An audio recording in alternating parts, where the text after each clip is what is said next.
नगर निगम के कई वार्डों में बाढ़ का पानी प्रवेश कर गया है। लगातार भागलपुर नगर निगम की महापौर डॉक्टर वसुंधरा लाल अपने वार्ड पार्षद की टीम के साथ बाढ़ग्रस्त वार्डों का जायजा ले रही है, लेकिन अभी तक शहरी क्षेत्र के लोगों को किसी प्रकार का कोई सरकारी मदद नहीं मिल पाया है। इसको लेकर महापौर डॉक्टर वसुंधरा लाल आज जिलाधिकारी कार्यालय में भागलपुर जिला अधिकारी डॉक्टर नवल किशोर चौधरी से मिलकर सामूहिक किचन चलाने की मांग की है। महापौर डॉक्टर वसुंधरा लाल ने कहा कि शहरी क्षेत्र में कम्युनिटी किचन के लिए हमने 4 जगह चिन्हित किया है। जिलाधिकारी ने हमें आश्वासन भी दिए कि बहुत जल्द नगर निगम क्षेत्र में कम्युनिटी किचन की व्यवस्था हो जाएगा। जिलाधिकारी से मिलने नगर निगम के महापौर के अलावे उप महापौर डॉक्टर सलाउद्दीन हसन, वार्ड पार्षद संजय सिन्हा, पंकज गुप्ता, डॉक्टर प्रीति शेखर सहित कई वार्ड पार्षद मौजूद थे। हाँ, आज डीएम ऑफिस आए थे हम लोग डीएम सर से मिलने। हमारे जो वार्ड हैं, जो बाढ़ ग्रसित वार्ड हैं हमारे, उसके लिए कम्युनिटी किचन की व्यवस्था हो, उसके लिए सर के पास मिलने आए थे। सर ने हम लोगों को बहुत बढ़िया आश्वासन दिया और त्वरित कार्रवाई के लिए उन्होंने निर्देशित भी किया। भागलपुर में डॉक्टर का गुंडागर्दी सामने आया है। ऐसा हम इसलिए कह रहे हैं क्योंकि मंगलवार को एक युवक बच्चे का इलाज कराने पहुंचे थे। तभी डॉक्टर ने 4 चक्का वाहन का हवा इसलिए निकाल दी क्योंकि उनके यहाँ इलाज कराने के लिए युवक आया था और क्लिनिक के सामने ही अपना 4 चक्का पार्क किया था। पीड़ित युवक ने बताया कि वह क्लिनिक में बच्चा का इलाज कराने के लिए आया था। कंपाउंड से सलाह लेने पर उन्होंने इस डॉक्टर के न्यू क्लिनिक पर भेज दिया, जिसके बाद इलाज कराकर जब वापस आया तो गाड़ी का 4 चक्का वाहन का हवा खुला हुआ दिखा।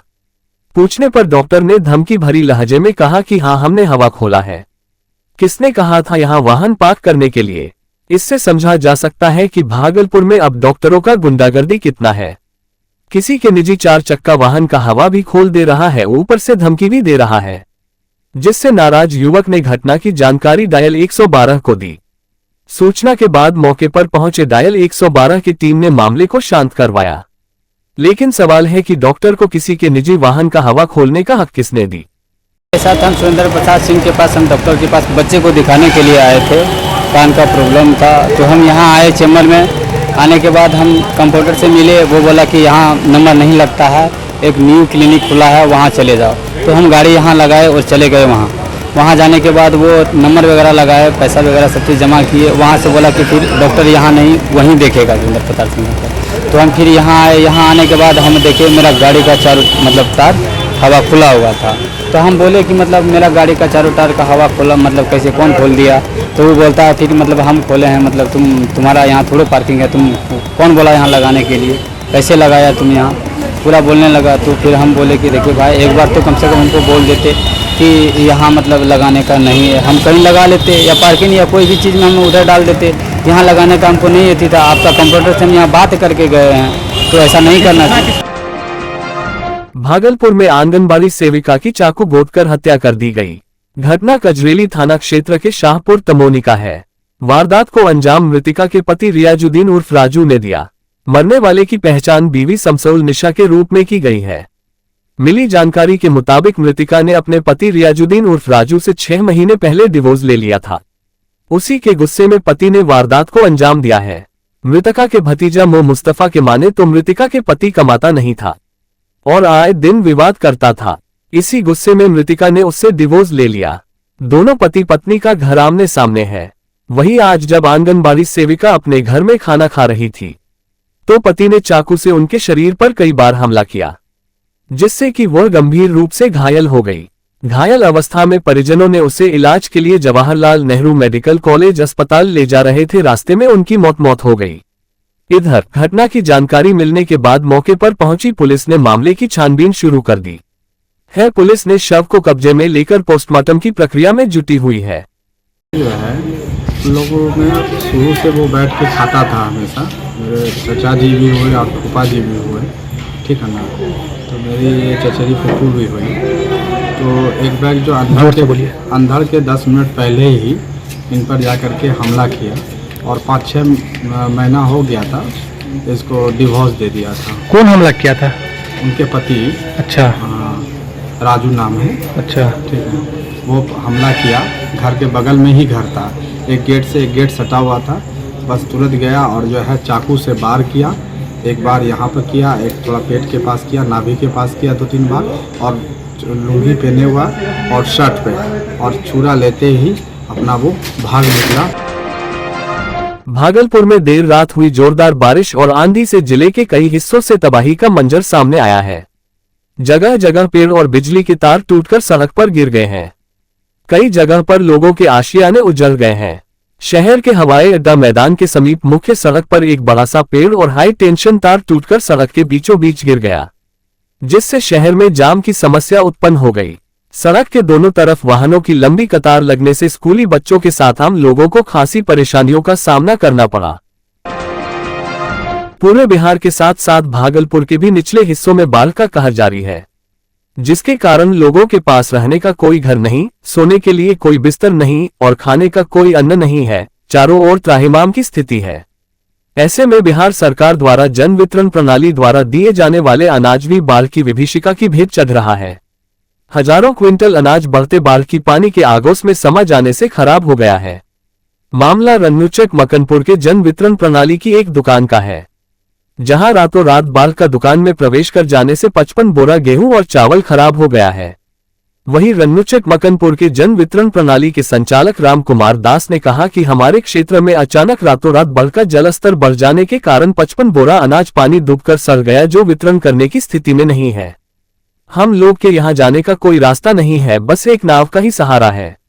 इसकी जानकारी प्रखंड आपूर्ति पदाधिकारी को दे दी गई है। मैं राम कुमार दास रन्नूचक पंचायत के जन वितरण प्रणाली विक्रेता हूँ।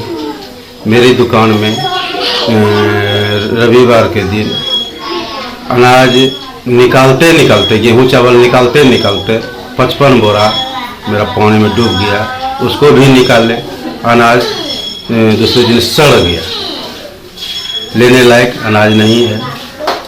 मैंने इस ग्राम पंचायत के मुखिया को भी सूचित किया, एमओ साहब को भी सूचित किए।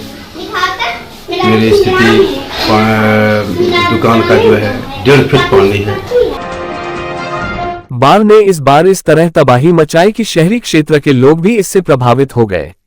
नाथनगर क्षेत्र के शहरी इलाके वार्ड 4 स्थित अहमदनगर में बुनकरों का रोजी रोजगार लगभग 8 दिन से ठप पड़ गया है। इसका कारण है कि उन लोगों के घर के अंदर जहां वह लोग लूम चलाकर धागा तैयार करते थे, वहां बाढ़ का पानी घुस गया। अब तक उन लोगों का सुध लेने के लिए न तो जिला प्रशासन, न अंचल प्रशासन और न ही कोई जनप्रतिनिधि पहुंचे हैं। अहमदनगर निवासी बुनकर मोहम्मद कमर अफरोज ने बताया कि बाढ़ का पानी घुस जाने के कारण लगभग 8 दिन से हम लोग का काम ठप पड़ गया है। अब तक सरकार की तरफ से कोई मदद नहीं मिला है, न ही जिला प्रशासन के लोग देखने आए हैं। वहीं अहमद हुसैन ने बताया कि इससे पहले जो बाढ़ आया था वह पानी निकल गया था, लेकिन दोबारा जो बाढ़ आया उसने तबाही मचा दी। अहमदनगर में लगभग 150 से 200 लूम का कारखाना चलता है, जो बुनकरों का रोजी रोजगार का मुख्य साधन है। वह अभी ठप पड़ा है। इसमें काम करने वाले सभी मजदूर बेरोजगार हो गए हैं। बीती देर रात आई तेज आंधी के साथ बारिश ने बाढ़ पीड़ितों की परेशानी और बढ़ा दी है। बाढ़ग्रस्त में जहां तहां प्लास्टिक टांग कर रह रहे पीड़ितों का आशियाना उड़ गया। अब वह लोग खुले आसमान के नीचे रहने को विवश हो गए। पानी का बहुत गंभीर स्थिति यहाँ में है। आप लोग जान रहे हैं कि एक बार यहाँ बाढ़ आया था, आने के बाद भी वापस चला गया, फिर दोबारा जो आया है यहाँ में बहुत हम लोग को प्रॉब्लम हो रहा है। कितना लूम लगभग यहाँ लमसम में 1.5-200 लूम। कौन सा एरिया है ये? Ahmednagar ward number 4। बोलिए। यहाँ बाढ़ से कई कारखाना लूम का डूबा हुआ है, जो हम लोग काम से बहुत मतलब परेशान हो गए हैं। काम धाम बंद हो गया है और सरकार की तरफ से हमारा कोई मुहैया नहीं किया गया है। नारायणपुर प्रखंड के बैकेटपुर दुधेला पंचायत में गंगा का जलस्तर बनने पर 7 दिन से बाढ़ के चपेट में ग्रामवासी है, लेकिन अब सरकार के द्वारा किसी भी प्रकार की सहायता राशि नहीं मिलने पर किसी तरह ग्रामवासी अपना जीवन यापन कर रहे हैं। और सोमवार को देर रात तेज आंधी व तूफान आने पर हजारों बाढ़ पीड़ितों का घर गंगा में समा गया और कई बाढ़ पीड़ित घायल हो गए हैं। वहीं बैकेटपुर दुधेला पंचायत के मुखिया अरविंद मंडल और समाजसेवी अरुण मंडल ने मीडिया को बताया कि गंगा का जलस्तर बढ़ने पर बैकेटपुर दुधेला पंचायत पूरे बाढ़ के चपेट में है, जो लगभग पूरे पंचायत में 14,000 की आबादी है। सोमवार को देर रात तेज आंधी बारिश होने पर हजारों फुट का घर गंगा में समा गया है और दर्जनों बाढ़ पीड़ित घायल हुए हैं।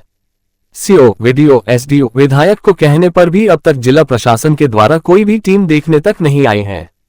पंचायत में समस्या देखिए यहाँ पर जो है कि कोई तो वैसा मतलब भवन भी नहीं है जो कि उसमें खाना बन सके, और आदमी सब 4-5 दिन से और मवेशी सब भूखे प्यासे जैसे तैसे यहाँ पर रह रहे हैं। सीओ साहब को कई बार हम लोग बोले कि यहाँ पर सूखा राशन का ही व्यवस्था किया जाए ताकि लोग, लेकिन 3-4 दिन से किसी तरह से सतवा पीकर या भूखे भी वैसे किसी कम से मांग चांग कर भी खा रहे हैं, लेकिन पदाधिकारी नहीं आया देखने। आज तक कोई पदाधिकारी नहीं आया है। जिले में बाढ़ से निचले इलाकों में हाहाकार मचा है। जलस्तर बढ़ने के कारण शैक्षणिक संस्थान तिलका मांझी भागलपुर विश्वविद्यालय में भी गंगा का पानी प्रवेश कर चुका है। बता दें कि विश्वविद्यालय परिसर, library, guest house, Lalbagh professor colony परिसर, गर्ल्स हॉस्टल में बाढ़ से काफी प्रभावित हुआ है। वहीं बाढ़ का पानी जिले के कई कॉलेजों में घुस गया है।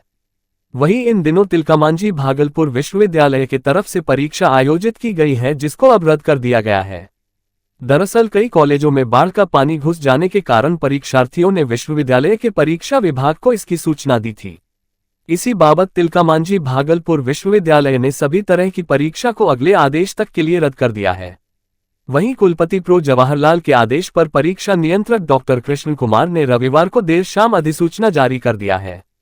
वहीं कुलपति प्रोफेसर जवाहरलाल ने बताया कि पूर्व के दिनों में पानी प्रवेश कर गया था। मैं खुद पीजी गर्ल्स हॉस्टल से सभी छात्राओं को रेस्क्यू करवाकर सुरक्षित जगह पर पहुंचा दिए हैं। वहीं उन्होंने विश्वविद्यालय को बंद करने को, गंगा का जल स्तर बढ़ रहा है तो व्यवस्था भी मैंने फास्ट किया है। आप समझते हैं 500 लड़कियां फंसी हुई थी, मैं ट्रैक्टर में अपने जाकर के पानी में कमर भर पानी में जाके कूद गया और सभी को हमने एसएम कॉलेज में भेजा है। वहाँ खाने पीने की पूर्ण व्यवस्था है, कोई कमी नहीं है। मैं सुबह शाम मॉनिटरिंग करता हूँ, कल भी रात में गया था। हमारी लड़कियाँ ठीक हैं, मतलब अच्छा से वहाँ पर आ रही हैं, क्लास कर रही हैं। कर्मचारियों को लेकर हाँ, कर्मचारी के नाव का व्यवस्था किए हैं। जब ये देख लेंगे कि आप जा ही नहीं सकते तो फिर कुछ और सोचेंगे। और ये जो है आदेश हमको राजभवन से लेना पड़ता है। मैं अपने तरफ से कोई कदम नहीं उठाऊंगा, उनसे बताऊंगा, सिचुएशन लिखूंगा। अगर ऐसा होगा तो फिर देखते हैं और क्या संभावना है।